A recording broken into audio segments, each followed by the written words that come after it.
Hi there, my name is Shay Anderson, and I'm really excited to share with you guys today my career development plan that I would like to implement into our high schools here in Utah. Um, this plan is called Academic Bridge, and it's a program that is designed to provide resources to enable access and build confidence for post-secondary education and career development, specifically targeting first-generation students. So this program is designed to partner with a variety of resources to help provide a smooth and successful transition for students exiting high school and entering the next phase of their academic endeavors, civic opportunities, and career development. So we'd really like to streamline a lot of these resources that are available that a lot of students and families don't know about or don't take advantage of, and put it into one place where they can take advantage of it and where they can be prepared in the best way possible for post-secondary education as well as career opportunities. So some of the programs that I would like to utilize in this program is live interactive, concurrent or dual enrollment, paraprofessionals for curriculum support as well as presenting in career and technology courses, and local business and civic leaders for many reasons, including job shadows, internships, and career opportunities. With these partnerships and consultants, we can give up-to-date, realistic, hands-on experience from a variety of people currently in their fields of expertise who are successful, and help our students to gain the confidence as well as the skill set necessary to also be successful post-high school. So this population can and will be utilized by any interested student. However, the primary objective will be to advocate for first-generation college students who have not indicated career or future academic intentions. So we will start educating students of this program when they are freshmen and sophomores. We'll be guiding them through registration and sign-ups their junior year, and then providing support as they access this program their senior year. The setting is a huge part of why this program is ideal, because the setting is at the high school itself. And this is ideal for many reasons. For cost, we're not having to worry about transportation or adding new office spaces, but also because of the home court advantage. This is a common analogy in sports, and for a good reason. When you have the home court advantage, you are far more likely to succeed. You're far more likely to win. And that is what this program will do, because we are bringing all these resources and streamlining them in a place where our students already are familiar with. They already know where their locker is. They already know where the school is, their classrooms. They have already built rapport with the teachers, and they have a support system. They have their fans, their teachers, their parents, the school counselors, administration, all there wanting them to succeed. So that's why this program is ideal, because post-secondary education or career opportunities are so intimidating. You have to worry about a new location. You have to worry about the new parking lot at the university itself can be very intimidating. Finding your classrooms, working with new teachers, a lot of times new vernacular that you're not used to, like syllabuses or registration versus signups, you know. So all those things can be very intimidating and anxiety driven, where here they get to focus on one specific thing, the curriculum. They get to learn how to succeed and how to keep up with a university-paced class curriculum, or a career that they would be interested in the future. And then after they know that they have that down, they have built the confidence that they need, then they can go and add on those other distractions, those other things, and be successful because they already got the main thing down. So the setting is probably the most important part of this program, and I think that is so important that we utilize the place that they're already comfortable with to promote success post-secondary education. So assessments utilized for this program could include a variety of any of the below measurements. So local college and university freshman enrollment and retention rates, CEB, CEP predictors that indicate areas of interest, talents, character traits, etc. One that I am a fan of is the Myers-Briggs type indicator, as that focuses a lot on students' strengths and coping mechanisms and how to utilize those for a career. However, I know a lot of districts and states have testings that they recommend and that they like to utilize, so that could be determined by the location. Another use of measurement would be attendance and grade point averages, as well as faculty and staff survey. So these assessments are to help guide our students to recognize their strengths and voice their interests, as well as to aid us as school counselors in determining the best partnerships and consultants to utilize in this program. This will be reviewed every 3 years as needs of students and the community change and evolve. So I think this is really important because maybe one year we have a lot of students who are hands-on. That's what they're interested in. Maybe they want classes on AC and furnace replacements, or doing hair and cosmetology, or maybe we have a lot of artistic students. So as we are doing these assessments, as we are doing our CEPs, as we are doing teacher and faculty surveys, as they are often the ones communicating with the students daily and knowing what their interests and needs are, then we can reevaluate what resources to utilize more at that certain time to help our students to get the experience that they need and desire, so that they are prepared after high school. So here I have some statistics from one of the programs that I would like to utilize in this. This is just one of them. This is concurrent enrollment, and this is a study that was done in Colorado. And I think the statistics that are found in this are amazing and something that we really need to consider when we are choosing what partnerships and what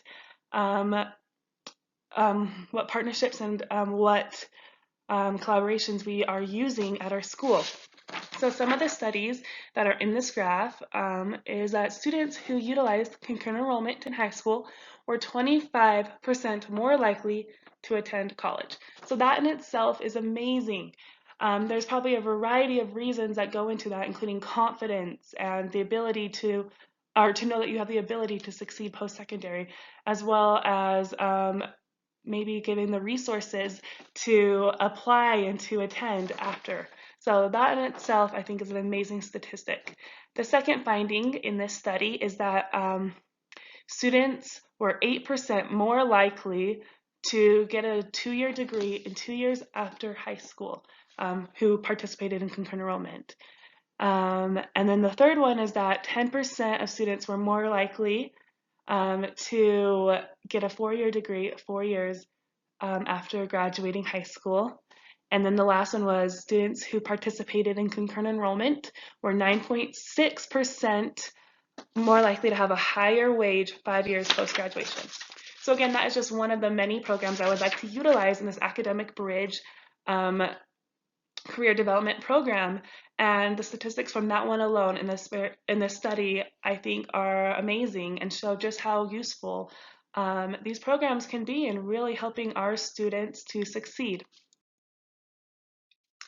Program standards and learning objectives. So from the NCDG, the 3 standards I chose were: first, to recognize that your educational achievement and performance can lead to many workplace options.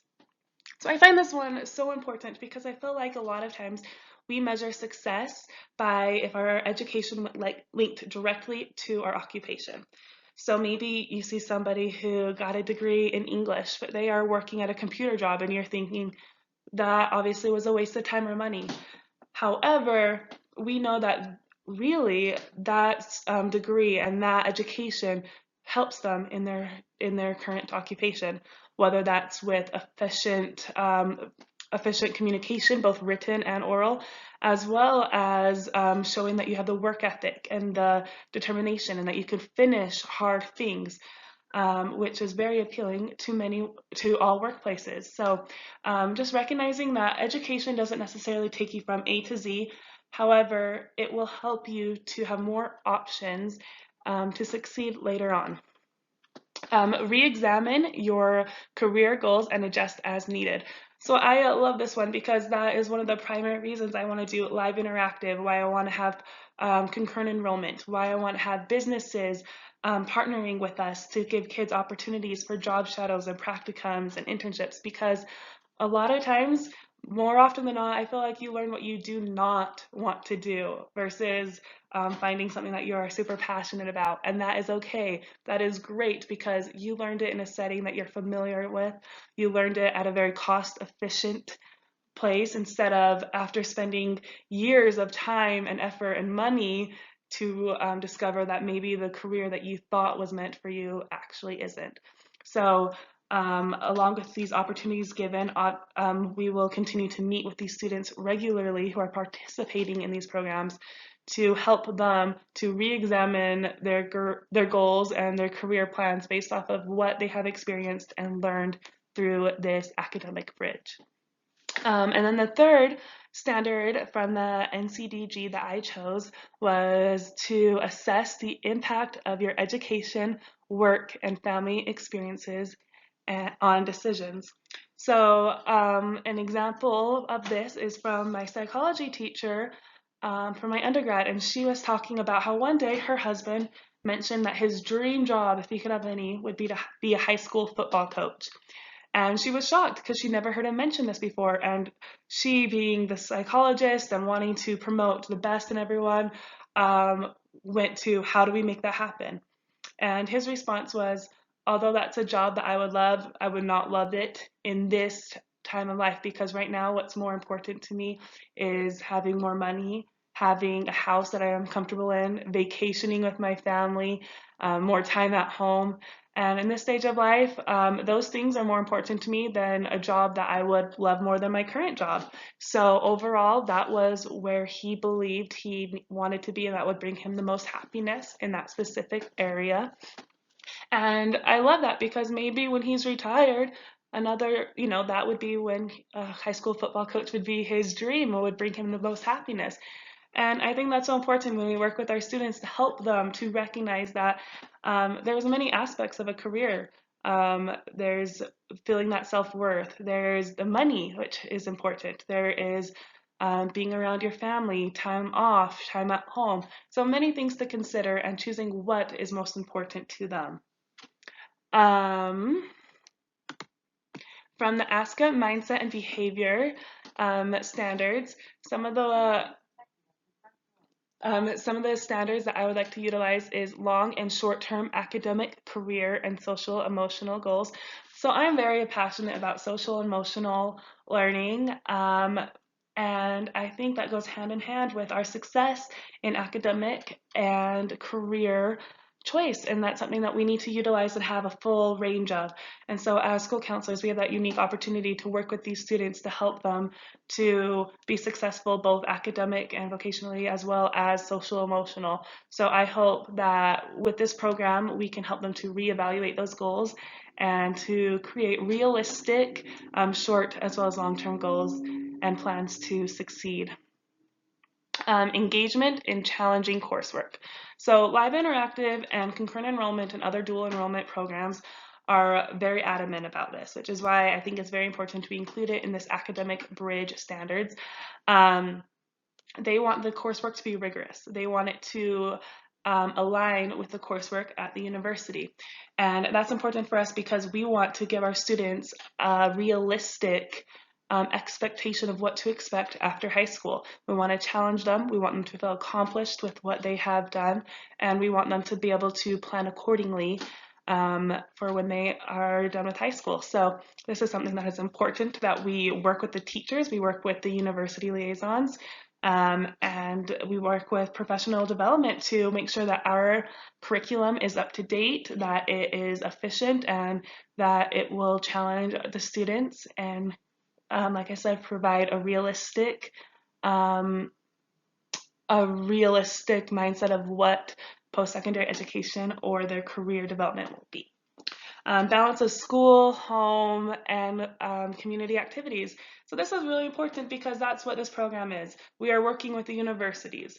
We are working with community leaders. We are working with local businesses to help provide our students, specifically our first generation students, with the tools and the resources needed to be successful. So this is something that we need to be an example of, emulate as school counselors and administration, having that balance, being proactive with that, as well as helping our students to accomplish that as well. So one objective, our first one, is that by the end of their senior year, students who participated in this academic bridge program will have a better and more realistic understanding of post-secondary educational and career opportunities, as well as community service possibilities. My second objective is that students will participate in realistic and hands-on experience, such as job shadow, practicum, or internships designed with a focus on post-secondary opportunities. And my third objective is that because this program will be stationed, facilitated, and monitored on their own school campus, students will be able to focus on the curriculum of the coursework, aiding in them and gaining confidence in their abilities, to complete post-secondary challenges and requirements. So this is probably the objective that I am most passionate about. When I was in high school, I just did not think I was college material. I wasn't even sure I could graduate high school. I had no confidence. I thought I was stupid. I could barely pass my classes. I would put in all this effort and do bad on tests, and I just thought that was not even an option for me.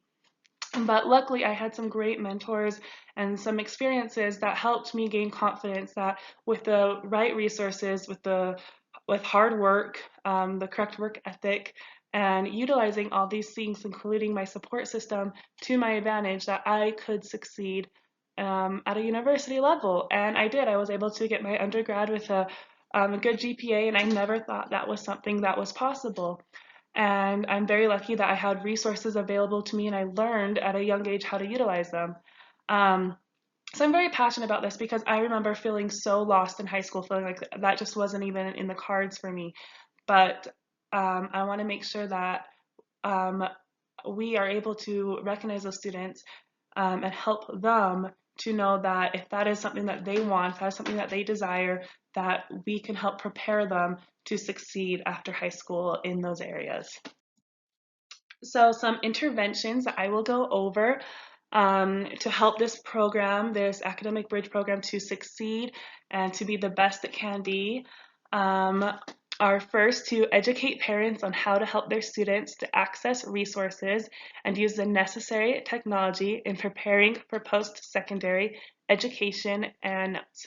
So this is probably the intervention I'm the most excited about, that I think is the most important. One example I'd like to give for this is of my mother. Her and her siblings are all first generation students.